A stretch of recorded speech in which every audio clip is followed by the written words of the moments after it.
এবার চোখ রাখবো শিলিগুড়ির খবরের দিকে। শিলিগুড়ির মিলনপল্লী সর্বজনীন দুর্গাপুজো এবার সামাজিক বার্তার মঞ্চ। মণ্ডপ সাজানো হচ্ছে নানা চিন্তা ও সৃষ্টিশীলতায়, যা দর্শকের মন ছুঁয়ে যাবে।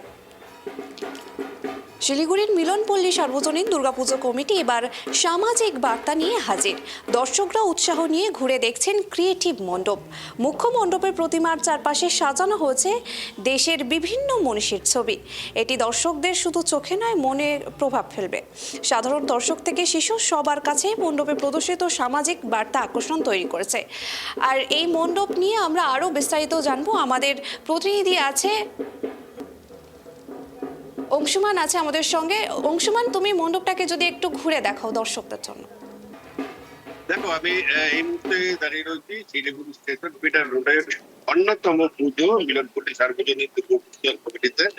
মূলত নারী শিক্ষা এবং নারীদের উপর যে অত্যাচার হতো সেইগুলোর বিভিন্ন মনীষীদের বার্তা, সেটাই কিন্তু এবারে থিম, এবং সেই থিমটা নিয়ে কিন্তু এবার মণ্ডপ সাজিয়ে তোলা হয়েছে। আমরা মূল মণ্ডপে যদি ঢুকি, দূরদর্শন দেখা যাচ্ছে, সেখানে বিভিন্ন রকম সামাজিক বার্তা দেখা হয়েছে। যেমন নারী শিক্ষা নিয়ে একটা দেখা যাচ্ছে, বিদ্যাসাগর দেখিয়েছেন শিক্ষাই নারীর মুক্তির চাবিকাঠি। বিদ্যাসাগরের চেতনায় প্রতিটি মেয়েকে শিক্ষায় আলোতে উজ্জ্বল করতে হবে। এবার আমরা ধীরে ধীরে ভেতরের দিকে যদি যাই, মণ্ডপের ভেতরে, তা সত্ত্বেও মূল যে মণ্ডপ বাকি যেখানে দুর্গা ঠাকুরকে বসানো হয়েছে সেই দিকে আমরা যাচ্ছি, এবং সেখানে আমরা সেখানে কিন্তু দুর্গা যে প্রতিমাটা, প্রতিমাটা দেশের মন্ত্রীদের সাজিয়ে তোলা হয়েছে, অর্থাৎ যে সামাজিক বার্তা, নারীদের প্রতি অত্যাচার,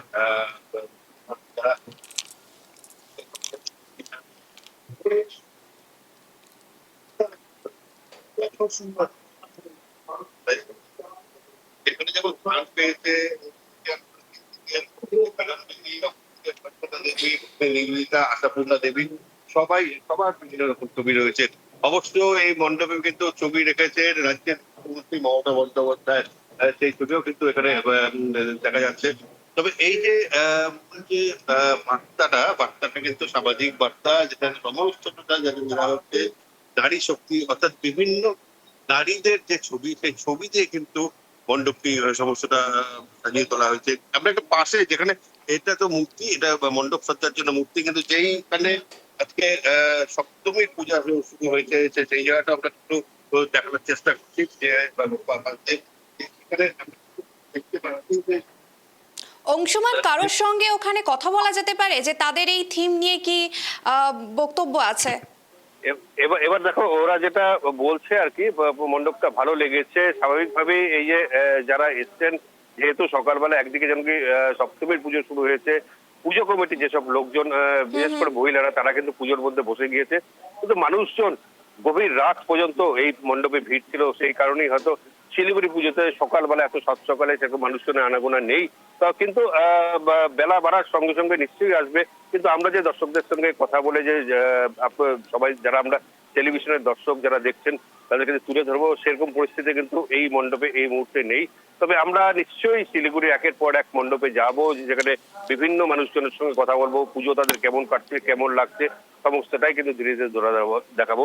কিন্তু আমি একটু প্রতিমাটার দিকে দেখাচ্ছি, যে প্রতিমাটা কিন্তু যে নারী শক্তি, যেটা পুজো, ঠিক যেখানে দুর্গা প্রতিমা রয়েছে, ঠিক তার পাশেই একটি শিবলিঙ্গ রাখা হয়েছে। একটি শিবলিঙ্গর পাশের থেকে একটা মোষের মাথাটা কিন্তু অনেকটাই নিচে, এবং দুর্গাকে সেখানে একটি সিংহাসনের উপর বসানো হয়েছে। সব মিলিয়ে এই পুজো কিন্তু একটি অন্য মাত্রার বার্তা বহন করছে। বিশেষ করে হচ্ছে নারী শক্তি, নারীরা যে সবকিছু করতে পারে, সামাজিক বিভিন্ন কাজকর্ম করেছেন, সেটা সমস্ত ওরকম রয়েছেন। দীপা কর্মকার, কল্পনা চাওলা, প্রতিভা পাটিল, মাতঙ্গিনী হাজরা, সব রকম। আমরা এই পুজো কমিটির একজনকে পেয়ে গেছি, যে এবারে আপনাদের নারী শক্তি এর কি বার্তা দিতে যাচ্ছেন এই ব্যাপারে।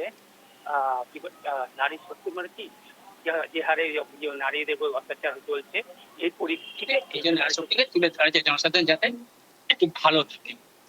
কিরকম জনসমাগম হচ্ছে এখন? প্রচুর পঞ্চমীর থেকে ব্যাপক যে জনসমাগম, অর্থাৎ এটাই বললো যে নারীরা যেভাবে ঢুকে দাঁড়াচ্ছে সমাজে বিভিন্ন কাজকর্ম, সেটা নেই এবার তাদের থিম, এবং সেই থিমের পুজো কিন্তু মিলনপল্লী সার্বজনীন দুর্গোৎসব কমিটি বিভিন্ন রকম নারীর যারা মনীষী রয়েছেন তাদেরকে দিয়ে সাজিয়ে তোলা হয়েছে। আমি দেখাবো যে সাম্প্রতিক ধন্যবাদ অংশুমান।